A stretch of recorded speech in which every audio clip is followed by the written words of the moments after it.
প্রিয় দর্শক, আপনারা যেমনটি জানেন যে আজকে ১০টার সময় আমাদের সাথে একজন নির্যাতিত এই গেল ১৫ বছর ধরে যিনি নানানভাবে স্বৈরাচারী সরকারের ইসলাম বিদ্বেষী ভারতের পালিত সরকারের নির্যাতনের শিকার হয়েছেন জনাব মুফতি কাজী ইব্রাহিম। তিনার আমাদের সাথে উপস্থিত থাকার কথা ছিল। তো তিনি আমাদেরকে তার মূল্যবান সময় দিয়েছেন। হুজুর, আপনাকে ধন্যবাদ জানাচ্ছি। জি, আপনাকে অনেক অনেক মোবারকবাদ, ধন্যবাদ জানাচ্ছি। জনগণকেও ধন্যবাদ জানাচ্ছি।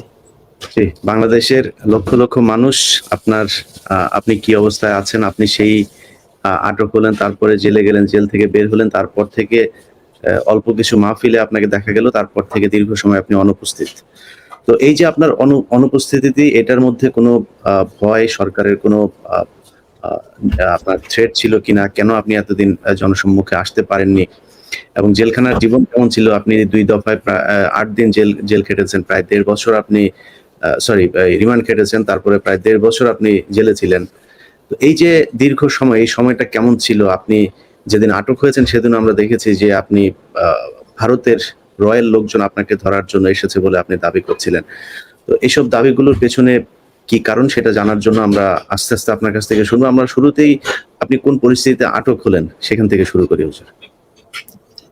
জি, আলহামদুলিল্লাহ, ওয়াসসালাতু ওয়াসসালামু আলা রাসূলিল্লাহি ওয়া বা'দ।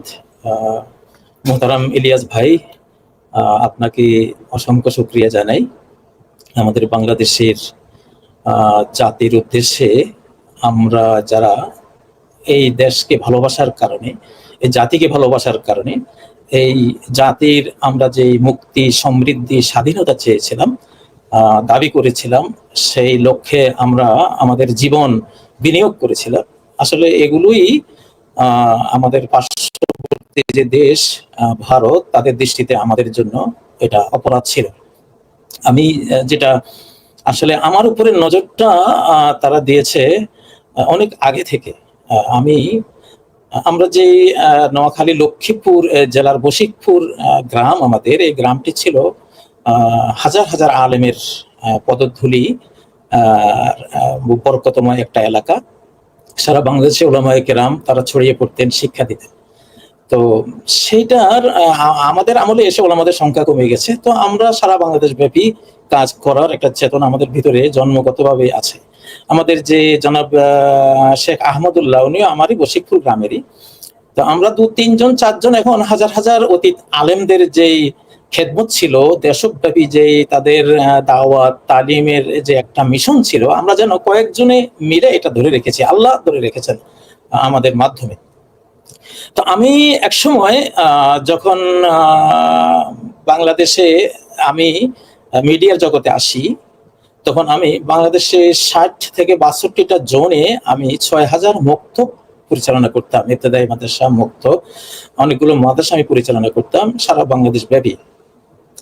তো এবং ঠিক সেই সময় আবার দেশের যে মেইন স্ট্রিম যে টেলিভিশনগুলো, বিটিভি, এটিএন বাংলা, এনটিভি, বৈশাখী, এসএ টিভি, তারপরে ইসলামিক টিভি, দিগন্ত টিভি, মানে ৮-১০টা টিভিতে নিয়মিত প্রোগ্রাম দিয়ে যাচ্ছিলাম। একটা ব্যাপক আমার উদ্যোগ ছিল কর্মযজ্ঞ শিক্ষার জগতে আর কি। ওইদিকে মাদ্রাসা শিক্ষকতা করতাম, জামিয়া কাসিমিয়া মাদ্রাসা, বাংলাদেশের একটা বিখ্যাত মাদ্রাসা। এইটাতে আবার একটা সাংগঠনিক তৎপরতা ছেলেদের আছে। তো সেই মাদ্রাসা আমি শিক্ষকতা করতাম। ঢাকায় আবার আল হেলাল জোনের একটা সরকারি জোন, এখানে নটরডেম কলেজের অপোজিটে, এখানে আমি খতিব হিসেবে দায়িত্ব পালন করতাম, প্লাস মাহফিল, মানে অনেকগুলো একসাথে অনেকগুলো কর্মযজ্ঞের সাথে জড়িয়েছিলাম। এইটা যেটা হয়, আমাদের জাতিকে যারা কলোনি বানিয়েছে, দাসী বানিয়েছে, যারা বাংলাদেশ উন্নত হলে তাদের দেশের অনেক প্রদেশ স্বাধীনতা দাবি করতে শুরু করবে যে বাংলাদেশ সুখী হয়েছে, সমৃদ্ধি পেয়েছে, স্বাধীনতা পেয়েছে, অতএব সেই পথে আমাদের হাঁটতে হবে। এইটা যারা সহ্য করতে পারে না, তারা আমাদের দেশের যেই কোনো দামাল ছেলে, বাংলা মায়ের যেই কোনো দামাল ছেলে, সে জেনারেল বিভাগের হোক, মাদ্রাসা বিভাগের হোক, যে কোনো বিভাগের, রাজনীতিক হন, শিল্পপতি হন বা সাংবাদিক হন, আপনার জীবনটা তো কেমন, ওর একই ধারা কিন্তু এগুলো। তো তারা এটা সহ্য করে না। আমার উপরে নজরটা কিন্তু তখন পড়েছে, আমি বহু চক্রান্তের শিকার হয়েছি, একবার গুলি খেয়েছি রাস্তায় কাঁচপুরে। আরেকবার এটা 2012 সাল, আমি আমার মক্তব পরিদর্শনে যাচ্ছিলাম, তখন টাঙ্গাইল বাইপাস করার সময় হঠাৎ সামনে থেকে ট্রাক বাস দুটো আমার রাস্তা ব্লক করে একেবারে এমন অবস্থা হয়েছে যে আমি হয় ট্রাকের নিচে যাব আর না হলে খালে। পরে ড্রাইভার চোখের পলকে গাড়ি ঘুরিয়ে খালের দিকে নিয়েছে। 25 ফিট নিচে গাড়িটা গিয়ে পড়েছে, গাছ টাছ ভেঙে আমার এই যে চশমা যে পরেছি এই এই অংশটা, আমার মুখের এই অংশটা পুরোটাই ভেঙে চুরমার হয়েছিল, 8টা সেলাই, অনেক রক্তাক্ত হয়েছিলাম। এটা 2012 সাল। তো টাঙ্গাইল ওখানে একটা ক্লিনিকে আমাকে এসে আহত অবস্থায় লোকেরা এসে নিয়ে গেল, আমাকে চিনতে পেরেছে মানুষ যে আমাদের মিডিয়ার কাজী সাহেব। তো নিয়ে গেলে পরে ওখানে স্বল্প সময়ের জন্য ছিলাম। তো ওই সময়ে দুটা লোক আমাকে একটা ইনজেকশন দিতে আসলেন যে হুজুর একটা ইনজেকশন লাগবে। তো আমার আবার এগুলি তখন একটু সন্দেহের মধ্যে আমি থাকতাম যে যাচাই বাছাই না করে দেওয়া যাবে না। জিজ্ঞাসা করলাম ক্লিনিকের মালিককে যে এই যে দুইজন আসলেন আপনারা ওনাদেরকে চিনেন, ওনারা আপনাদের কি হয়? না, ইনাদের সাথে তো আমাদের কোনো সম্পর্ক নেই, আমরা চিনি না ওনাদেরকে। দেখুন ওনারা গেছে আমাকে ইনজেকশন দেওয়ার জন্য, আর আমার গাড়িটা অ্যাক্সিডেন্ট হওয়ার 5 মিনিটের মধ্যে পুলিশ এসে গাড়িটা উদ্ধার করার কাজ শুরু করেছে। তো 5 মিনিটের মধ্যে আমি অ্যাক্সিডেন্ট হলাম মাত্র, পুলিশ খবর দিব তারপরে আসবে, আধা ঘন্টা 1 ঘন্টা লাগবে, তাই না? মানে এগুলো প্রি প্রোগ্রাম করা যেন ছিল আর কি তখন। তো সেই অ্যাক্সিডেন্ট এটা এখনো ভাঙ্গাচোরা শরীরের মধ্যে আছে। আর হলো 2000 কত সালের মধ্যে একটা ওই যে জঙ্গি বানাবার যে কতগুলি প্রজেক্ট থাকে, নিরীহ মানুষকে কোথাও নিয়ে অনেকগুলো আপনার জঙ্গি সরঞ্জাম ওখানে হাজির করে বাস সে এখন জঙ্গি, সে কিছুই জানে না।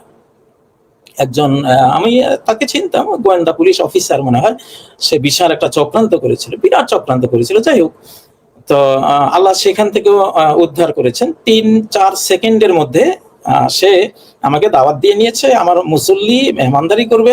আমি গিয়ে দেখি এখানে কি জানি অনেকগুলো ব্যাগ, আর জিজ্ঞাসা করলাম এতগুলো ব্যাগ কিসের? 3-4টা আরো লোক অপরিচিত বললো এগুলো তো গার্মেন্টস সামগ্রী। তো পরে দেখলাম যে উনি আবার সাংবাদিক খবর দিচ্ছেন, সাংবাদিকরা আসতেছে। তখন তো আমার পুরো নিশ্চিত যে এটা তো একটা বিরাট ফাঁদে ফেলেছে এরা, আমাকে একটা চিত্রায়িত করবে। তো যাই হোক, আমি 3-4 সেকেন্ডে ওরা লিফট দিয়ে উঠেছে আর আমি সাধারণ সিঁড়ি বেয়ে সামান্য সময়ের ব্যবধানে ওখান থেকে এসে আমি আমার গাড়িতে করে একবারে সোজা 5-7 মাইল দূরে যাওয়ার পরে ওনারা ফোন দিলেন, কাজী সাহেব আপনাকে দাওয়াত দিয়ে এনেছি, আপনি কোথায়? আমি বললাম যে ভাই দাওয়াত খাবো না আজকে।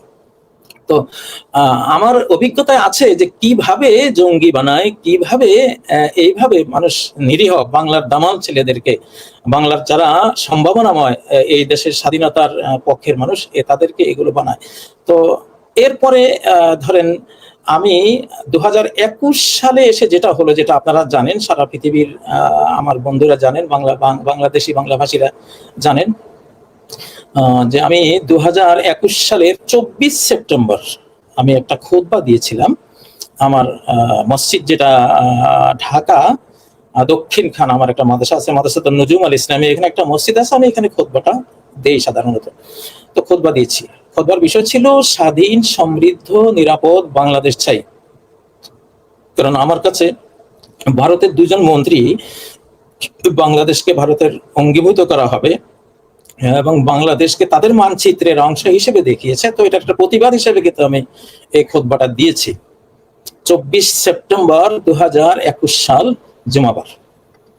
মানে আপনি যেদিন এই খুতবাটা দিলেন ঠিক তার আগেই এই বক্তব্যগুলো এসেছিল ভারত থেকে? হ্যাঁ জি। তো স্বাধীন, সমৃদ্ধ, নিরাপদ বাংলাদেশ চাওয়ার এই নামাজটা পড়িয়ে আমি মসজিদ থেকে বের হলাম আর একটা ফোন আসলো। ফোনটা আসলো একটা গোয়েন্দা অফিস থেকে যে হুজুর আপনার নামে মামলা আছে। আমি বললাম হ্যাঁ, মামলা তো শুরু হবে, কারণ স্বাধীনতা চেয়েছি তো, স্বাধীন, সমৃদ্ধ, নিরাপদ বাংলাদেশ। তোমরা তো বাংলাদেশকে স্বাধীন মানো না। যারা যে দেশ বাংলাদেশকে তাদের দেশ মনে করে, তাদের 1971 সালে তারা যে আমাদের স্বাধীনতার আত্মসমর্পণের দলিলটা নিয়ে গিয়েছিল। আমি একটা কবিতা লিখেছিলাম জেলখানায়, যে স্বাধীন করলো বীর বাঙালি, দলিল নিল দিল্লিওয়ালি, হানাদার হাইজাকারের কাবিন নামা পোড়াই ফেলা, পোড়াই ফেলা। তো এইটা আসলে ওইটা তো মূল কারণ। সে তখন থেকে ওই যে একটা অবৈধ দলিল, অবৈধ সেই দলিল মূলে আসে ওরা দেশ দখলে, মারে জিয়া, মতি, সিনহা, পিলখানার ওই গুলিওয়ালা, হানাদার হাইজাকারের কাবিন নামা পোড়াই ফেলা পোড়াই ফেলা, এটা একটা কবিতা আমি লিখেছিলাম, মানে একটা ইতিহাস আর কি। খুতবা দিলাম স্বাধীন বাংলা, রাজাকার দিল মামলা, দেশ দখলের মামলাবাজি, পায়ের তলায় পিষে ফেলা পিষে ফেলা, এটা আমার একটা ইয়ে ছিল। তো মূলত আমার ওই খুতবাটাই হলো মূল কারণ, স্বাধীনতা স্বাধীনতা, আমি স্বাধীনতার প্রথম বন্দী। এটা আমি জোরদার করে বলি, এই নতুন স্বাধীনতা 5ই আগস্টের স্বাধীনতার ওই বক্তব্যের কারণে, ওই খুতবার কারণে, যে আমি স্বাধীনতা কেন চাইলাম, বাস এটাই ছিল আমার কাল, এটাই ছিল আমার গ্রেফতার হওয়ার একেবারে মূল কারণ। কারণ এই খুতবা দিয়ে মসজিদ থেকে বের হলাম, সাথে সাথে আমার মামলার সুসংবাদ চলে আসলো। আচ্ছা, তারপরে আমি গেলাম কাজী ইউসুফ জাহানের অফিসে। তিনি আমার এক বন্ধু, কিছু সরকারি কাজে করতেন, তো উনি আবার মৌলানা মানুষ, তো ওনার একটা স্কুল আছে, আমি ওখানে গেলাম। তো তখন তারা আমাকে পেগাসাসের আওতায় নিয়ে গেছে, ওদের যে গোয়েন্দা মোবাইল ট্র্যাক করার যে একটা ডিভাইস। এটা ডিভাইস, তো ওইটার আওতায় আমাকে নিয়ে গেছে। আমি কোথায় যাচ্ছি, কোথায় থাকছি, কি বলছি, এগুলো সব। আমি কাজী ইউসুফ জাহানের অফিসে গেলাম, সাথে সাথে একজন ফোন দিল যে কাজী সাহেব তো আপনার অফিসে।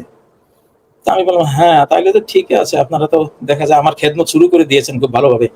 আমি এখানে আসলাম, আর সাথে সাথে ওনারা জেনে গেছে যে আমি কাজী ইউসুফ জাহানের অফিসে। আচ্ছা, ওকে। তো ওখান থেকে গেলাম নরসিংদী। আমি আমার রাস্তার দুই ধারে খেয়াল করি কারা আমার দিকে তাকায়, কি অ্যাঙ্গেলে তাকায়। রাস্তার মোড়ে মোড়ে দেখি যে বহু লোক আমাকে ফলো করছে। তো আমি অলরেডি, আসলে আমি যে বক্তৃতাটা করেছি আমার গ্রেফতারি রাতে, এটা আমার মানে আগে থেকে প্রস্তুত ছিলাম যে এরকম একটা পরিবেশ আসবে।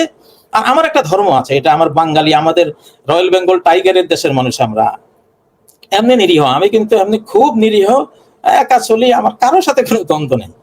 কিন্তু ভাই, যদি আক্রমণ করেছে কেউ, যদি আক্রমণ করেছে কেউ, তো সে কি চেঙ্গিস খান দেখবে আমাকে, নাকি হালাকু খান, নাকি আলেকজান্ডার দ্য গ্রেট, নাকি খালিদ বিন ওয়ালিদ, যে কোনোটা হতে পারি আমি।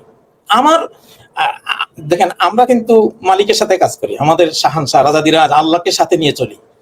তখন এমন একটা সাহস ভেতরে আসে, কিসের এই যে আমি তো রয়ের ঘেরাওর মধ্যে ছিলাম, ডিবি ওদের ঘেরাওর মধ্যে ছিলাম, কিন্তু আমি যে চিৎকারগুলো দিয়েছি 4.5 ঘন্টা, আমি লাইভে ছিলাম 20 মিনিট, কিন্তু আমি সেদিন স্লোগান করেছি 4.5 ঘন্টা, রাত 12:30 থেকে ভোর 4:30 পর্যন্ত সমান তালে। আমি আমার দরজা লক করে দিয়ে, দরজার সামনে আপনার এই যে আলমারি, তারপরে ওয়ার্ড্রোব, তারপরে টেবিল, সব পিছনের ওয়ালের সাথে রিপিট করে দিয়ে আমি আমার যুদ্ধটা চালিয়েছি আমার ভিতরে, যে আমি স্বাধীন থাকবো না, আমার স্বাধীনতার উপরে হাত দিয়েছিস, আজকে আকাশ পাতাল একসাথ করবো ইনশাল্লাহ, আল্লাহ আমার সাথে আছেন। তো আমি কিন্তু ওই চেতনা থেকে, এটা বাঙালি জাতি, বাংলাদেশি জাতির জন্য আমার ওইটা ছিল একটা শিক্ষা, যে তোরা আক্রান্ত হলে এমন হবি, আবু সাইদ হয়ে যাবি, আক্রান্ত হলে রয়্যাল বেঙ্গল টাইগার হয়ে যাবে, আক্রান্ত হলে সিংহ হয়ে যাবি, দেখি কি হয়। তো আসলে ভাইজান, তো ওই ওই স্বাধীনতার কারণেই কিন্তু, যেহেতু তারা আমাকে হিট করেছে, আমিও সে পাল্টা হিটটা ওদেরকে ওই মাত্রায়, তার চেয়ে আরো বেশি মাত্রায় হিটটা করেছিলাম। এটা আমি জাতির জন্য করেছি। তো সেখানে প্রথম যারা গিয়েছিল, আমি ধরেন RTV থেকে 6:30টার দিকে প্রোগ্রামটা করে, আমার একটা লাইভ প্রোগ্রাম ছিল, আমি বের হলাম। তারা তো আমাকে দেখেছে যে আমি RTVতে গেছি, সেখানে আমি হেঁটে আসতেছি। তারা তো গ্রেফতার করতে চাইলে ওখানে গ্রেফতার করতে পারতো, তারা চোরের মতো কেন আসলো? রাত 1টার একটু আগে আসতে গিয়ে একটা কলিং বেল টিপলো। তো আমি তো আগে থেকেই, আমার অন্তরে এটা, আমি সব মিলিয়ে আমি দেখেছি যে হ্যাঁ, আমার পিছিয়ে ওরা আছে, তারা আসবে। তো যখন এই কলিং বেলটা দিল, তো জিজ্ঞাসা করলাম কে, বললো যে হুজুর, নিচে আপনার মেহমান এসেছে, একটু ওনারা সাক্ষাৎ করে চলে যাবে। বাস, দেখুন ওই সময় তো বাসায় বাচ্চারা সবাই সব তো ঘুমিয়ে গেছে না। তো আমি যদি সরল মনে ওই দিন বের হতাম, তো আমি যে কোথায় যেতাম, কারণ ওই আমাকে গ্রেপ্তারের জন্য প্রথমে পুলিশ আসেনি, তারা ছিল অন্য। আমি যেটা বলে চিৎকার দিয়েছিলাম, বলে চিৎকার দিয়েছিলাম, প্রথমে তারা আসছিল। কিন্তু তারা যখন ব্যর্থ হয়েছে, রাত 2:30 পর্যন্ত আমাকে বের করতে পারেনি। পরে শাবল এনেছে, কোদাল এনেছে, লোহার কিনা করা যায় হাতুড়ি এনেছে, হাতুড়ি এনে দরজা তারা ভাঙতেছে। দরজা ভেঙে, এখন দরজা ভাঙলে কি হবে, দরজা তো আমি রিপিট করে রেখেছি। তো এরপরে তারপরে ধরেন ভাঙ্গাচুরা করলে তো পরে ঢোকা যায়, তারা ঢুকেছে। তখন আমি ওই লাইভটাতে এসে গোটা বিশ্ববাসীকে আমি জানিয়েছি, বাংলাদেশি বাংলাভাষী বন্ধুদেরকে জানিয়েছি। তো সেখান থেকে তারা আমাকে ভোর 4:30টায় তুলে নিয়ে গেছে। তখন রাত 8টার দিকে যখন ব্যর্থ হয়েছে, তখন পুলিশ, মোহাম্মদপুর থানার পুলিশ, ওনাদেরকে দিয়েছেন। আর ডিবির ওনারা হয়তো প্রথম থেকে ছিলেন, ওটা আমি বাইরে কে ছিলেন তা তো দেখি নাই, কিন্তু ততক্ষণে আর এর কেউ নেই, এটা এরাই ডিবি এবং ওরা। তো তারা আমাকে পরে ডিবি অফিসে নিয়ে যান আর কি। এটা হলো একটা যুদ্ধ করে আমাকে বের করতে হয়েছে। আলহামদুলিল্লাহ, আমি এর জন্য গর্বিত যে আমি একা 4.5 ঘন্টা স্বাধীনতা বিরোধী বাংলার আপনি একমাত্র ব্যক্তি, একমাত্র আলেম যিনি কিনা এই গ্রেপ্তার হওয়ার সময় এইভাবে সরাসরি প্রকাশ্যে বলেছেন যে এবং ভারতের এরা আপনাকে ধরতে এসেছে। মানে এটা হওয়ার পরে আমরা ধরেন বাইরে থেকে একজন সাধারণ দর্শক হিসাবে যেটা প্রশ্ন আসবে যে এটার কারণে আপনি যখন আটক হলেন, আটক হওয়ার পরে ওরা কি আপনাকে কোনো নির্যাতন করে নাই? হ্যাঁ, আমাকে যখন ওখানে নিয়ে গেল, একটু শারীরিক নির্যাতনের তো শিকার হয়েছি রাস্তায়। তো এটা আসলে কি বলবো।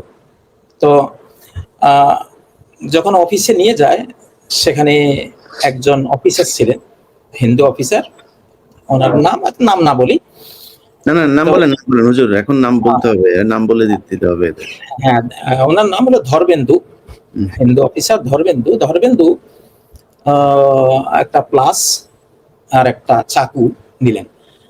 মুসলিম অফিসাররা যেহেতু ফজরের টাইম হয়ে গেছে, ওনারা আমাকে ধর্মেন্দুর কাছে রেখে একটু হয়তো ওয়াশরুম সাথে গিয়েছে বা একটু সাইডে গিয়েছে। তো ও একা আমাকে পেয়েছে। একা পেয়ে ওই প্লাস দিয়ে আমার এই বৃদ্ধাঙ্গুলির মধ্যে, ডান হাতে বৃদ্ধাঙ্গুলির মধ্যে সে একটা মারাত্মক কেঁচা দিয়েছে, যেটা আমার এই আঙ্গুলটা 6 মাস রক্তাক্ত ছিল, এই বৃদ্ধাঙ্গুলটা। তার একটা চাকু নিয়ে আমার পায়ের মধ্যে সে ঘাই মেরেছিল। তো আমি অনেক কষ্টে সেটা একটু আত্মরক্ষা করার চেষ্টা করেছি। জুতা ছিল তো পায়ে, সেজন্য আমার একটা সুযোগ ছিল, আমি একটু আত্মরক্ষা করেছি। ও ততক্ষণে আবার মুসলিম যারা ছিল ওরা চলে আসছে, অফিসাররা, তো তখন সে ওটা ক্ষান্ত দিয়েছে। তো এইটা করেছে ওখানে, এটা ধর্মেন্দু করেছে। তো ওইখানে যাওয়ার পরে যে চিত্রপটটা আমি দেখলাম, যে অফিসাররা আমাকে বন্দি করেছে সবার চেহারা কালো। আমার ইলিয়াস ভাই, আমি কিন্তু এর সম্বন্ধে এত সব বিস্তারিত তথ্য এটা অনেকটা আপনার থেকে নেওয়া। এটা অনেক অনেক আপনি যে কি করছেন, আলহামদুলিল্লাহ। আমি একটু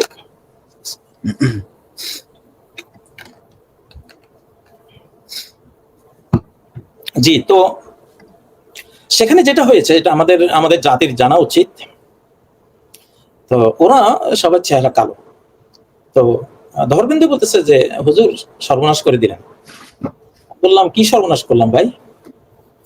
কয় যে এই এর নাম দিয়ে আপনি যেভাবে বক্তৃতা করেছেন, এই দেশে তো আর কোনো কাজ করতে পারবে না। তো বললাম কেন কাজ করতে পারবে না? বললো যে আলেম সমাজের মুখ থেকে একটা কথা গেলে এই দেশের জনগণ আলেম ভক্ত, তারা তো সেটা বুঝতে চেষ্টা করে। এই পর্যন্ত বাংলাদেশের মানুষ কোন আলেমের মুখ থেকে এইভাবে এই যে যেটা আপনি বক্তৃতা দিয়েছেন এটা শুনে নাই। এখন সম্বন্ধে সবার একটা জিজ্ঞাসা তৈরি হবে যে উনি যে বলেছেন এটা কি জিনিস। চা দোকানে বসে, রাস্তাঘাটে বসে সর্বত্র একটা আলোচনা হবে পাবলিক লেভেলে, শিক্ষিতরা তো জানে, তো কিন্তু পাবলিক লেভেলে ব্যাপক একটা আলোচনা হবে। তো তাহলে সবাই জেনে যাবে যে আমরা কারা। তো আমি আবার সিনহা, ওই যে মেজর সিনহা নিহত হয়েছিলেন, মেজর সিনহার কথা বলেছিলাম। ধর্মেন্দ্র বললো আপনি সিনহার নামটা কেন দিলেন? আমি বললাম সমস্যা কি? মানে সে ভয় পেয়েছে, সিনহা তো যেহেতু সেনাবাহিনীর লোক, তো মেরেছে তো পুলিশ বাহিনীর লোক, তাহলে তো এটা একটা পুলিশ বাহিনীর জন্য রিস্ক হয়ে যায় আর কি। সে ওগুলি ভয় পাচ্ছিল, বারবার আমাকে এগুলো নিয়ে কথা বলতেছিল। আমি বললাম যে ভাই এটা তো আপনারা গিয়েছেন, আমি তো এই দেশের একটা পতিত যশা বংশের সন্তান। 300 বছর থেকে এই দেশে আমরা ইসলামী দাওয়াত, ইসলামী শিক্ষা, এগুলো আমাদের বাপ দাদা 14 গোষ্ঠী করে আসছি, নানা গোষ্ঠী, বাবা গোষ্ঠী। এবং স্বাধীন বাংলার বাইতুল মোকাররমের প্রথম খতিব আমার আপন মামা মুফতি আব্দুল মুইজ রাহিমাহুল্লাহ, জাতীয়ভাবে আমরা পরিচিত। তো আপনারা যে কাজ করতে গেছেন, আমি একটা স্বাধীন সমৃদ্ধ নিরাপদ বাংলাদেশের খুতবা দিলাম, তো আপনারা নিয়ে আসলেন আমাকে এইভাবে নির্যাতন করে, যেভাবে এনেছেন, সে মান অপমান সবকিছু করে নষ্ট করে, মান নষ্ট করে নিয়ে এসছেন। তো অতএব আপনারা তো জানেন আমরা আক্রান্ত হলে কাউকে ভয় পাই না, আমাদের ভয় থাকে না। আমাদের জীবনে ভয় যতটুকু আছে এটুকু আল্লাহর কাছে জমা দিয়ে দিয়েছি। ইব্রাহিম আলাইহিস সালাম বলেছিলেন যে কাইফা আখাবু মা শাক্কুন, তোমাদের এসব এগুলোকে যেগুলো শিরিক করে আমরা কিভাবে ভয় পাবো, শিখাও না। ভয় তো আসে না, কারণ আমি জানি তো এদের কাছে কিছুই নেই, সব তো মালিকের কাছে, তো ভয় তো আমাদের আসে না। তো তো যাই হোক, পরে তো ওখানে থাকলাম, প্রথম দিন থাকলাম, পরে চতুর্দিকে ওই বক্তৃতার কারণে বিরাট একটা জানাজানি হয়ে গেল। তা আমাকে আর তারা গুম করতে পারলো না। তাদের প্রাথমিক যেই প্রোগ্রামটা ছিল গুম করার, সেটা তারা সফল হলো না, আলহামদুলিল্লাহ। তো যারা গুম হয়েছেন তাদের জন্য দুঃখ পাচ্ছি। আল্লাহ তাদেরকে, যারা বেঁচে আছেন তাদেরকে আল্লাহ ফেরত দেন, আর যারা দুনিয়া থেকে চলে গেছেন আল্লাহ তাদেরকে জান্নাত নসিব করেন।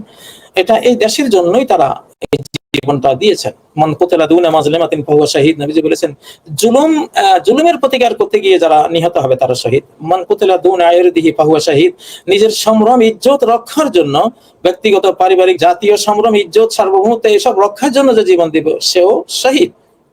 মান কুতিলা দুনা মালিহি ফাহুয়া শাহীদ, নিজের মাল রক্ষার জন্য যে জীবন দিবে সেও শহীদ। এগুলো সহিহ বুখারী, সহিহ মুসলিমে এর অধিকাংশ বর্ণনাগুলো, কিতাবুল ঈমান সহ বিভিন্ন বা যুদ্ধের অধ্যায়ে এই হাদিসগুলো আছে, শহীদি অধ্যায়ে হাদিসগুলো আছে। তো যাই হোক, তো এইটা তো হলো।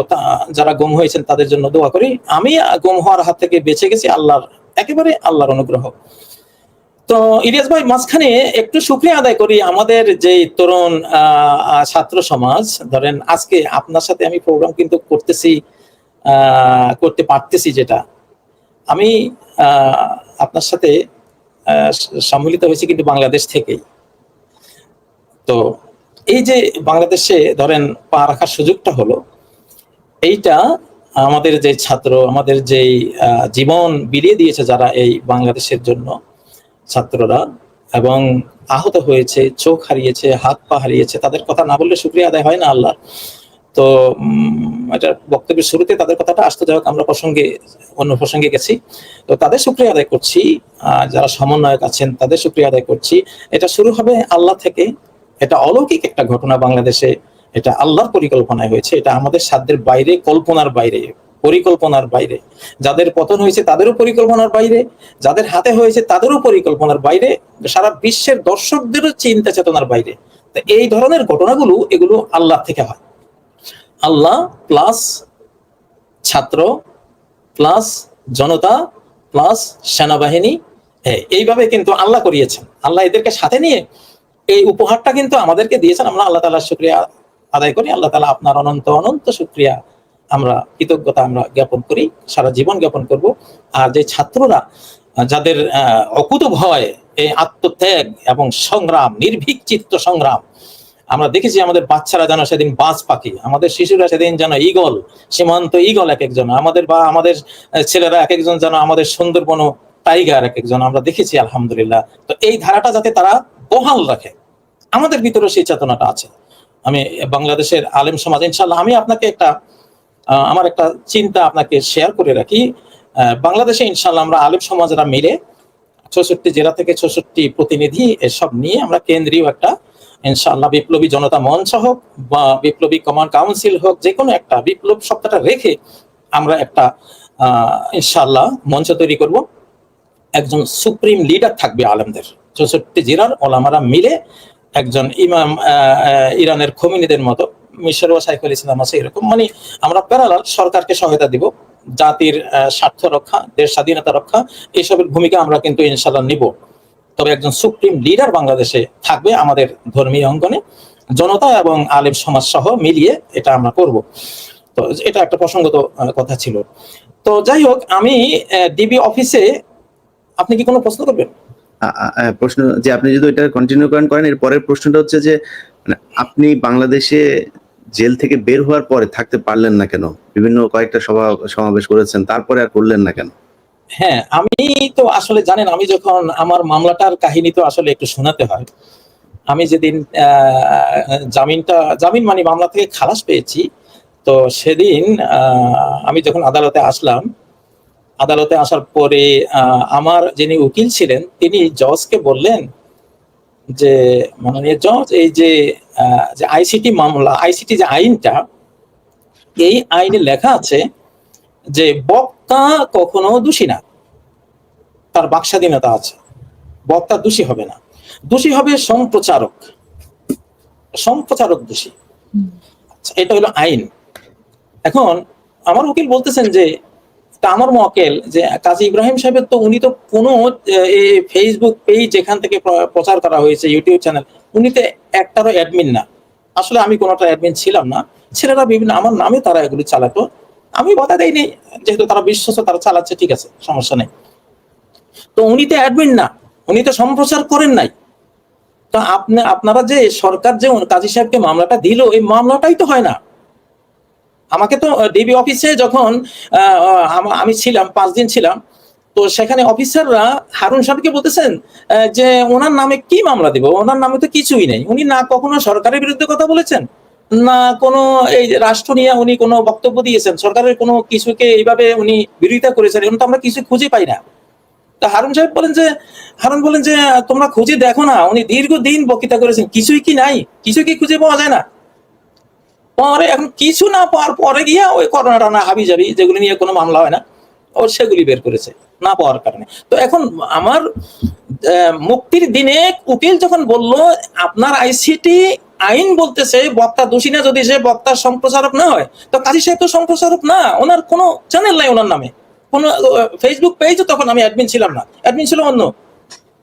তখন বিচারক একেবারে কলমটা উনি কতক্ষণ চিন্তা করে বললেন যে এত বড় একটা আইনের ফারাক আমিও তো কখনো চিন্তা করিনি। আমার সামনে কিন্তু কথা হচ্ছে, বিচারক বলতেছেন যে এটা তো একটা সূক্ষ্ম ফারাক, যে হ্যাঁ বক্তা দোষী না যদি তিনি সম্প্রচারক না হন, তো কাজী সাহেব তো সম্প্রচারক না, উনি তো সম্প্রচারক ছিলেন না, তাহলে ওনাকে কেন মামলাটা দেওয়া হলো?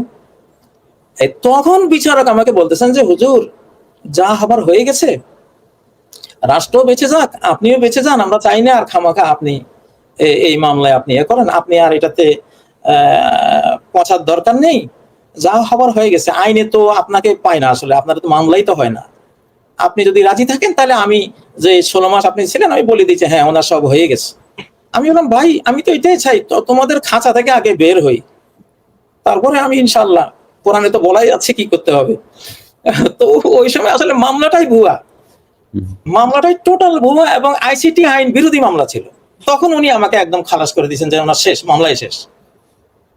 কিন্তু ওরা প্রচার করছে কি যে কাজী সাহেব সব ভুল স্বীকার করেছেন, উনি নথি স্বীকার করেছেন। দেখেন আসলে এই যে আমরা যে কতভাবে লাঞ্ছিত হই আমাদের এইসব এই যে মিডিয়ার কাছে। মিডিয়া আসলে মিডিয়ার অপরাধটা আমি সেদিন একটা ভিডিওতে বলেছিলাম যে মিডিয়ার অপরাধটা কিন্তু ফৌজদারি অপরাধ। এই যুগে মিডিয়ার রিপোর্টের ভিত্তিতে একটা ব্যক্তি মেসাকার জীবন হারায়, একটা রাষ্ট্রের লক্ষ লক্ষ মানুষ জীবন হারায়। নবীজি সাল্লাল্লাহু আলাইহি সাল্লাম অনেক কবিকে মৃত্যুদণ্ড দিয়েছিলেন, কারণ এমন ভাষায় কবিতা লিখেছে যা কবিতার কারণে নবীজির জীবন বিপন্ন হওয়ার উপক্রম হয়েছিল। কাব ইবনে জুহাইর, কাব ইবনে আশরাফ, তারপরে আসমা, মানে কতজন নারী এবং পুরুষ যারা তথ্য সন্ত্রাস চালিয়ে নবীজির জীবন বিপন্ন করার কাজ করেছিল, তিনি ওদেরকে ওই কবিতার কারণে মৃত্যুদণ্ড ইসলামিক আইনে দিয়েছিলেন। তা আজকে যারা একটা মুখের কবিতার চেয়ে মিডিয়া তো পুরোটাই একটা অস্ত্র, অস্ত্রের চেয়ে বড় অস্ত্র। এটা আমার হুজুর পরের কোশ্চেন ছিল যে মানে গণমাধ্যমে আপনার ব্যাপারে কি বলা হয়েছিল, যেটা কোর্ট থেকে বলেছে, পুলিশ বলেছে, সেটা আপনি বললেন, গণমাধ্যম আপনার ব্যাপারে কি বলেছিল ওই সময়টাতে? হ্যাঁ, গণমাধ্যম বলেছিল উনি তো ভুল স্বীকার করে ফেলেছেন, উনি নিজের যে ত্রুটিগুলো হয়েছে এগুলি সব উনি স্বীকার করে নিয়েছেন, স্বীকার করে নেওয়ার কারণে ওনাকে মানে মামলা থেকে অব্যাহতি দেওয়া হয়েছে। এইভাবে তারা প্রপাগান্ডা আরো কি কি ওরা বলেছে, মানে সব আমার অ্যান্টিতে। কিন্তু কোর্ট যে বিচারক যে বললেন যে এটা তো মামলাই হলো না, আইসিটি আইনেরই এটা বিরুদ্ধে যায়, আইসিটি আইনে মামলাটা হয়ই না, উনি সম্প্রচারক না, শুধু বক্তা। তো যাই হোক, প্রকৃত সত্য কিন্তু এইটা, আজকে আপনার উসিলা কিন্তু আমার জাতি জানলো, আপনাকে অনেক অনেক আল্লাহ যাচাই খাই দান করুন, আমার জাতি আজকে এই উসিলা, আপনার উসিলা এই কথাটা জানলো যে আমার সেই মামলাটাই ছিল ভুয়া। তো যাই হোক, সেই ভুয়া মামলা খেটে তো ফেললামই। যাই হোক, আমরা তাহলে তারপরেরটা যাই যে আপনি থাকতে পারলেন না কেন তারপরে, যে আপনি দীর্ঘদিন সৌদি আরব, তারপরে কাতার, দুবাইতে ছিলেন, এই যে দেশের বাইরে থাকতে হলো কোন পরিস্থিতিতে? হ্যাঁ, বাইরে থাকতে এটা আরো করুন। এটা হলো আমি যখন জেল থেকে বের হলাম, আমি 8-10টা মাহফিলে গিয়েছিলাম। তখন আমার তো ঢাকা ধরেন আমার বিভিন্ন প্রতিষ্ঠান আছে, ইংলিশ মিডিয়াম স্কুল আছে, আর বিভিন্ন টেলিভিশনে আমার বিভিন্ন বন্ধুরা আছে।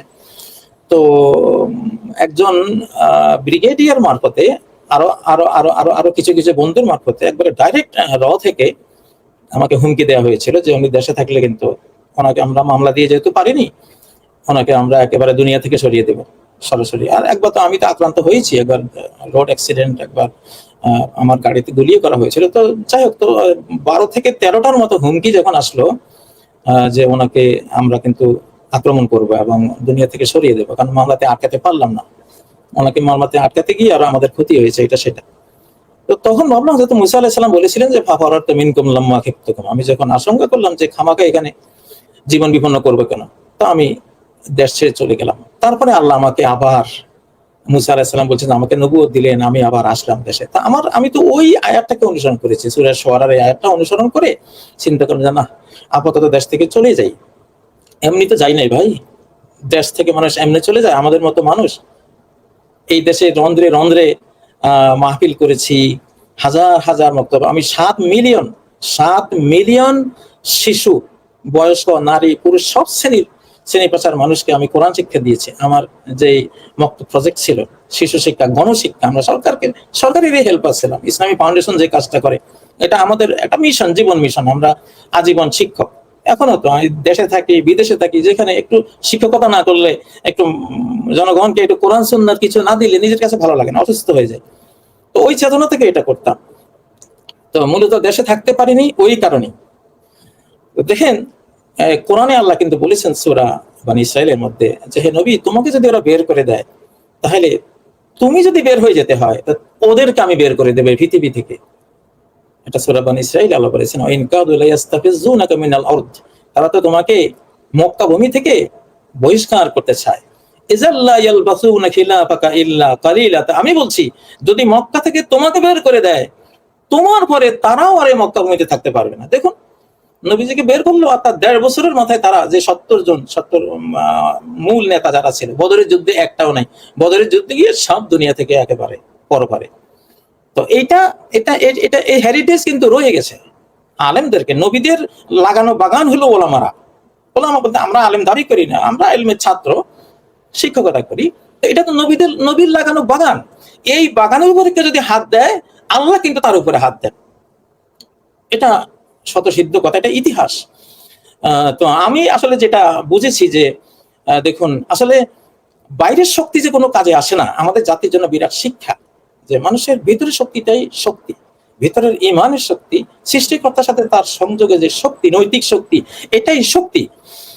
তো ইউনূস আলাইহিস সালাম যখন তিমি মাছের পেটে চলে গেছেন, সাগরের গভীরে চলে গেছেন, কিন্তু তার যে ভেতরের পাওয়ারটা আছে, ইমানের পাওয়ার, স্রষ্টার সাথে সম্পর্কের পাওয়ার, ওই পাওয়ারে আল্লাহ ওনাকে সাগরের তলদেশ থেকে, তিমির পেট থেকে বের করে সাগরের তীরে পার করে দিয়েছেন। আমাদের যেই, এটা বিশ্ব ইতিহাসে বারবার ঘটে, যে সরকারটা বিদায় হলো, পুরো পুলিশ বাহিনী তাদের, পুরো র্যাব বাহিনী তাদের, পুরো যে গোয়েন্দা বাহিনী, ডিজিএফআই সব তাদের, সেনাবাহিনী তাদের, এবং রাষ্ট্রের যে আমলা বাহিনী পুরো তাদের যে মানে গোটা রাষ্ট্রের সবকিছুই তাদের, কিন্তু বিপদের সময় একটাও কাজে আসেনি, কারণ ভিতরে শক্তি ছিল না, ভিতরে সেই নৈতিক বল, সেই ইমানি বলটা ছিল না। এই জন্য সবকিছু আছে, কিন্তু প্রয়োজনের সময় নাই হয়ে গিয়েছে, বিদায় হয়ে গেছে। আর আমরা যেদিন আক্রান্ত হয়েছি, আমি যেদিন আক্রান্ত হয়েছি, আমার কিছুই ছিল না, বাইরে আমার কোনো কিছুই নেই, কিছুই না, কিন্তু ভেতরে একটা শক্তি ছিল, ভিতরের শক্তিটা তখন কাজে আসছিল। আলহামদুলিল্লাহ আমি বের হয়েছিও, আবার আল্লাহ বাঁচিয়ে রেখেছেন, ফেরত আসছি।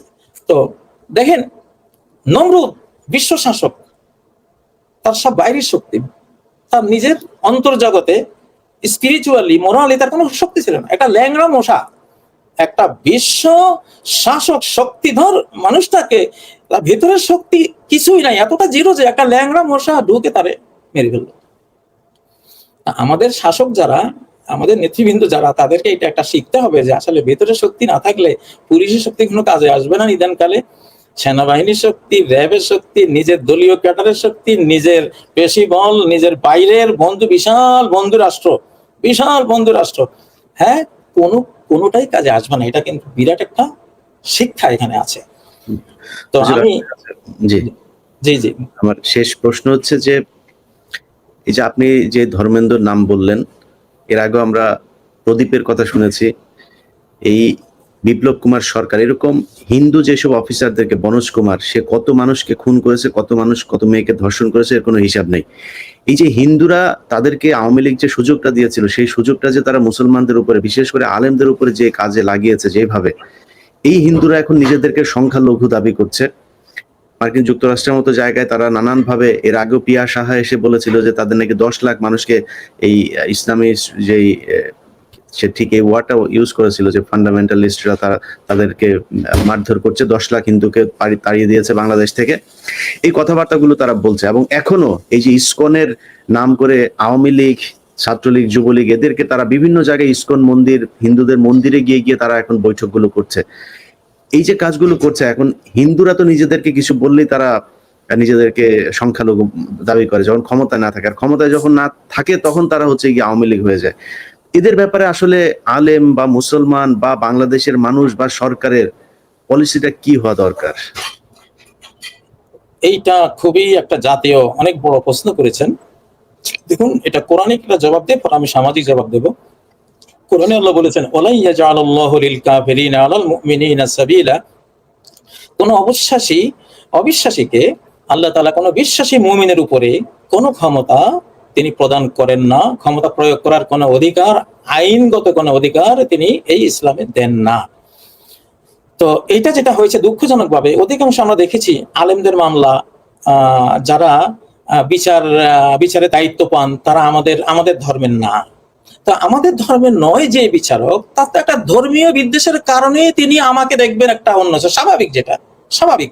কিন্তু বিগত সেই রেজিমের মধ্যে আমরা যেটা দেখেছি, অধিকাংশ আলেমদের এই বিচার কার্য করেছেন আমাদের হিন্দু সম্প্রদায়। এটা হিন্দুদের উচিত, তাদের উচিত হয়নি, তাদের প্রতিবাদ করা উচিত ছিল যে এটা তো ইসলামে আমাদের ধর্মীয় বিধি নিষেধ আছে এখানে মারাত্মক।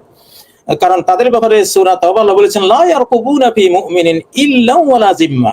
তারা মুমিনের ব্যাপারে, মানে যারা অবিশ্বাসী, অমুসলিম, বিভিন্ন ধর্মের, তো তারা মুমিনদের ব্যাপারে কোনো আন্তর্জাতিক আইন, দেশীয় আইন, আত্মীয়তার বন্ধন, কোনো চুক্তি, কোনো কিছু তোয়াক্কা করবে না, তারা ক্ষতি করবেই।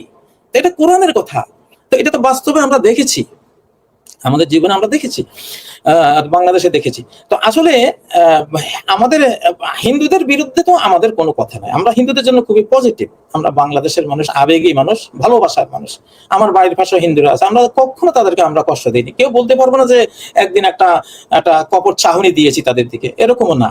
এটা বাংলাদেশের মানুষ শান্তিপ্রিয়। তো হিন্দুরা আমাদের দেশে খুব ভালো আছেন, কিন্তু তারা ভারতের কথা শুনছেন, তারা হয়তো ফ্যাসিবাদীদের কথা শুনছেন, তাদেরকে ভুল পথে কিন্তু নেওয়া হচ্ছে, এটা উচিত না। আমাদের ভারতের মুসলিমরা কয় পার্সেন্ট অধিকার তারা ভোগ করে, কয় পার্সেন্ট চাকরি তারা পায়? কোন থানার মধ্যে আপনি বাংলাদেশের 450 থানার মধ্যে বিগত 15-17 বছরে কতজন এসআই হিন্দু সম্প্রদায়ের ছিল, কতজন ওসি ছিল? আপনি ভারতের 450 থানা নেন, সেখানে 450 থানায় কয়জন মুসলিম আছে এসআই পোস্টে, ওসি পোস্টে? আপনি পাবেন কিনা আমার সন্দেহ। তো এটা হিটলারের জার্মানিকে যখন যে জাতিটাকে উনি হিট করেছিলেন, তারা তাদের যখন একবারে রাজনীতি, তাদের অর্থনীতি, তাদের শিক্ষানীতি, তাদের সামরিক সবকিছুকে একবারে পরগাছার মতো পেঁচিয়ে দখল করে নিয়েছিল, তখন হিটলার কিন্তু সেখানে মারাত্মকভাবে প্রতিবাদী হয়ে হিট করেছিলেন। কোন জাতিকে এভাবে গ্রাস করতে নেই, করলে জাতির বৃহত্তর যে সন্তানরা আছে তারা বঞ্চিত হয়, তখনই একটা প্রতিবাদ এবং একটা বিপরীত কণ্ঠ উঠে। তো আমি হিন্দু ভাই বোনরা, আপনারা বাংলাদেশি, আমরা বাংলাদেশি, আপনারা বাংলাদেশি, সুন্দর মতে আপনারা থাকেন, আপনারা সরকারকে সহযোগিতা করেন। এই সরকার কোনো আমাদের নির্বাচিত সরকার না, ডক্টর ইউনূসের সরকার একটা ইন্টারিম সরকার। তো ওনাদেরকে আপনারা এত দাবি দাওয়া দিয়ে এভাবে আপনার দেশের একটা বিভৎস চেহারা সারা বিশ্বে প্রচার হচ্ছে যে হিন্দুরা নির্যাতিত হচ্ছে, প্রেসিডেন্ট ট্রাম্পের মতো মানুষ কি বললো আমাদেরকে নিয়ে। তো এইটা আপনারা করবেন না। আপনারা অনেক বেশি অধিকার পেয়েছেন বাংলাদেশে, যেটা আমার মনে হয় এটা পৃথিবীর কোনো দেশে এই 8.5% হয়ে এত পার্সেন্টেজ চাকরি বাকরি সর্বক্ষেত্রে এটা নাই। তো আমি আসলে আমার দিক থেকে এটা থাকবে যে আমাদের হিন্দু সম্প্রদায়রা আপনারা শুকরিয়া আদায় করেন, আল্লাহ তাআলার কৃতজ্ঞতা আদায় করেন যে বাংলাদেশ আপনাদেরকে মূল্যায়ন করে, সরকার মূল্যায়ন করে, জাতি মূল্যায়ন করে। আপনারা ফার্দার অন্য কোনো আন্দোলনে যাবেন না, গেলে এটা আপনারা এই দেশের ক্ষতি করে ফেলবেন, আপনাদের মাতৃভূমির ক্ষতি করে ফেলবেন। তো এটা আমার দিক থেকে জি, গেলে আমার মনে হয় বাংলাদেশের মানুষকে যে এলাকায় আছেন ওই এলাকায় যারা যারা এগুলোর সাথে সম্পৃক্ত হচ্ছে, ক্যামেরায় ছবি দেখেন, দেখে থেকে তাদেরকে বুঝায়, যেইভাবে বুঝাইতে হয় ওইভাবে বুঝায় আমার মনে হয় ঘরে পাঠানো উচিত। কারণ এতদিন তারা আওয়ামী লীগ করে তারপরে এখন সংখ্যালঘু এবং মিথ্যা সব তথ্য দিয়ে বিভিন্ন আন্তর্জাতিক মাধ্যমকে তারা করছে। দুদিন আগে যেটা করেছে, এখনো প্রতিদিনই প্রায় জ্যাকসন হাইটে, যে নিউ ইয়র্কে, এখানে বাঙালি অধ্যুষিত সবচেয়ে বড় এলাকা যেটা, সেখানে তারা নানান ধরনের আজগুবি ছবি টবি টানায় তারা করছে। তো আমি মনে করি তাদের এখানে যারা যারা এগুলো করে আমেরিকাকে অহেতুক বাংলাদেশের মানুষ সম্পর্কে একটা ভ্রান্ত ধারণা দিচ্ছে, তাদের নামেও আমার মনে হয় দেশে মামলা টামলা হওয়া উচিত, এবং তাদের পরিবারের সদস্য যারা দেশে আছে তাদেরকে আমাদের পরিবারের সদস্যদেরকে তো খুব বাজেভাবে বোঝানো হয়েছে, তাদেরকে আমার মনে হয় অত বাজেভাবে না বুঝে সুন্দরভাবে বুঝাই দেওয়া উচিত যে ওরা আমেরিকায় বেশি ফালাফালি করতে না করো। যাই হোক, আপনাকে অনেক অনেক ধন্যবাদ। আমরা এই যেটা আপনি বলছিলেন যে ছাত্রদের প্রতি কৃতজ্ঞতা জানানো উচিত, অবশ্যই ছাত্রদের প্রতি কৃতজ্ঞতা জানানো উচিত, এবং বর্তমান যে সরকার আছে সেই সরকারকে একটা জিনিস মনে করিয়ে দিতে চাই, আপনাদের এই যে পুরো যে উপদেষ্টা পরিষদে আছে, এই উপদেষ্টা পরিষদের একজনও একমাত্র অধিকারের আদিলুর রহমান ভাই ছাড়া এমন কেউ নাই যিনি কিনা জেলখানায় গিয়েছেন, যিনি কিনা সরকারের দ্বারা ওইভাবে নির্যাতিত হয়েছেন। তো তারা আমার মনে হয় এই দেশের এই যে মুফতি কাজী ইব্রাহিম সহ যারা যারা আলেম আছেন তাদের উপরে যে অবর্ণনীয় নির্যাতন হয়েছে, আমি মনে হয় আমার চ্যানেলে আমি সবচাইতে বেশি আপনাদেরকে আমি আপনাদের কাছে অনুরোধ করেছি যে আপনারা অন্তত এই কথাগুলো মানুষকে বলেন, এবং আমি বোধহয় এর পেছনে সবচাইতে সময় দিয়েছি। এর বাইরে আমার মনে হয় এর বাইরে কারোর মনেই হচ্ছে না যে আলেমরা যে এই দেশে কত নির্যাতনের শিকার হয়েছেন। তো এইটা আমার মনে হয় মনে রাখা সবচাইতে জরুরি, এবং অনুষ্ঠান শেষ করবে একটা খুব কষ্টের একটা বিষয় জানিয়ে। এই দেশের এই সামরিক বাহিনীর যে অফিসারদেরকে 25শে ফেব্রুয়ারি হত্যা করার মধ্য দিয়ে শেখ হাসিনা ভারতের হাতে বাংলাদেশের নিরাপত্তা যে সংস্থাগুলোকে তুলে দিয়েছিল, সেটা আর কোনো সুষ্ঠু বিচার, গতকালকে আমরা দেখলাম যে স্বরাষ্ট্র উপদেষ্টা বললেন এই বিডিআর হত্যাকাণ্ড নিয়ে যে তদন্ত কমিশন গঠন করার কথা ছিল সেটা হবে কিনা এখনো তিনি বলতে পারছেন না, অথচ কিছুদিন আগে তিনি বলেছেন একটা তদন্ত কমিশন হচ্ছে। এই যে মানুষকে ধোঁকা দেওয়া, এবং হুজুর আপনাকে সালাম জানিয়েছেন একজন, আপনি তার সাথে জেলখানায় ছিলেন, বিডিআর এর এক সদস্য, আপনি তাকে চেনেন হয়তো, তার নাম হচ্ছে আমাদের সুলতান ভাই, উনি একজনের মাধ্যমে আপনাকে সালাম দিয়েছেন, আপনার সাথে আপনি জেলখানায় থাকা অবস্থায় আমার সাথে আপনার দেখা হয়তো মাঝে মধ্যে। তো আজকে সেই বিডিআরদের মধ্যে একজন ব্যক্তি মারা গিয়েছেন, তো তার নাম হচ্ছে হাবিলদার রফিকুল ইসলাম। তিনি ইন্তেকাল করেছেন এবং তার সাজার মেয়াদ শেষ হয়েছিল আজ থেকে 5 বছর আগে। বাংলাদেশের কোন আইন দিয়ে এই ব্যক্তিগুলো এখনো পর্যন্ত আটকে রাখা হয়েছে? আজকে স্বরাষ্ট্র উপদেষ্টার পেছনে দেখলাম শেখ হাসিনার ছবি। আলেমরা এখনো পর্যন্ত অনেকে জেলে আছেন, বিডিআর এর এই সদস্যরা এখন পর্যন্ত বিচার শেষ হয়ে যাওয়া, সাজা শেষ হয়ে যাওয়ার পরে তারা জেলে আছেন, এগুলো নিয়ে কোনো পদক্ষেপ নাই। আমি সরকারকে বলতে চাই যে আলেম সমাজ যথেষ্ট ধৈর্যের পরিচয় দিচ্ছেন, তাদের ধৈর্যের বাঁধ ভাঙাটা এই সরকারের ঠিক হবে না, সেটাতে আন্তর্জাতিকভাবেও আমাদের দেশের ইমেজ ঠিক থাকবে না, এবং আপনাদের এই 2 দিনের তেলাপোকা যারা এখন মেম্বার হওয়ার ক্ষমতা নাই, উপদেষ্টা হয়ে বসে আছেন, তাদের কপালেও বিপদ আছে, এবং আমরা কিন্তু এগুলো ভবিষ্যতে মনে রাখবো। আজকে আমার ইউটিউব এবং ফেসবুকে আমি ধারাবাহিকভাবে সেনাবাহিনীর, বিশেষ করে এখন যাচ্ছে বিমান বাহিনীর সাবেক প্রধান হান্নান সাহেবের বিষয় নিয়ে, অতএব সেনাবাহিনী তো এখনো যারা এই ধরনের অপকর্ম করে যাবেন, আপনার এই চেয়ারটা ছাড়ার পরে কিন্তু আর কোনো ক্ষমতা থাকবে না। অতএব আপনাদের ব্যাপারে কিন্তু আপনারা কিভাবে সারা জীবন শান্তিতে থাকেন, এই যে অন্যায়, অবিচার, দুর্নীতি, অনিয়ম এগুলো করছেন, এগুলোর জবাব কিন্তু জনগণের সামনে দিতে হবে। যাই হোক হুজুর, আপনাকে ধন্যবাদ, এবং অন্যান্য আলেম যারা আছেন সবার কাছে আমার অনুরোধ থাকবে যে যুদ্ধটা এখনো শেষ হয়নি। আপনি যেটা বলছিলেন, আপনাকে নানানভাবে ধমক দেওয়া হচ্ছে। 2 দিন আগে খালেদ সাইফুল্লাহর বাসায় গিয়ে তাকে টাকা দিয়ে আসা হয়েছে। আমি আমার প্রথম আলো নিয়ে 2য় পর্ব আসছে, সেখানে ওগুলির বিস্তারিত জানতে পারবেন। আলেম সমাজের কাছে আমাদের প্রত্যাশা অনেক, এই দেশটা আলেমদের জন্য, ইসলামের জন্য এই দেশটা স্বাধীন হয়েছিল, এবং ইসলামের কারণে এই দেশ টিকে আছে। ইসলাম যেদিন এই দেশে থাকবে না, এই দেশ ভারতের হাত থেকে বেঁচে থাকার কোনো প্রয়োজন নাই, কেউ চাবেও না সেটা থাকুক।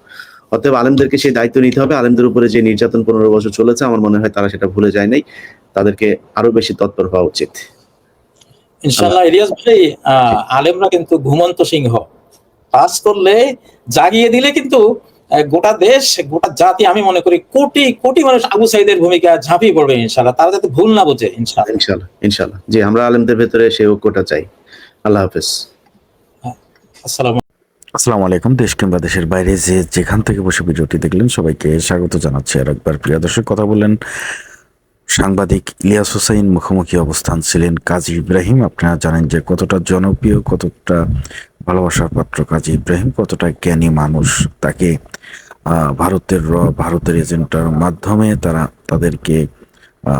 তাকে গ্রেপ্তার করা হয়েছিল, রিমান্ডে নেওয়া হয়েছিল এবং তিনি যখন গ্রেপ্তার হন তার আগ মুহূর্তে তিনি বলেছিলেন যে তিনি ভারতের রর হাতে আটক হতে যাচ্ছেন। প্রিয় দর্শক, এই যে একটি পরিস্থিতি তৈরি হয়েছিল সেই বর্ণনা দিলেন, কিভাবে তাকে রিমান্ডে নেওয়া হয়েছে, কিভাবে তার সাথে ব্যবহার করা হয়েছে, কিভাবে তাকে নির্যাতন করা হয়েছে এবং আলেমদের সাথে কিভাবে ব্যবহার হচ্ছে, কিভাবে ভারত বাংলাদেশের উপর আধিপত্য করে, এই বিষয়ে জানানো হলো।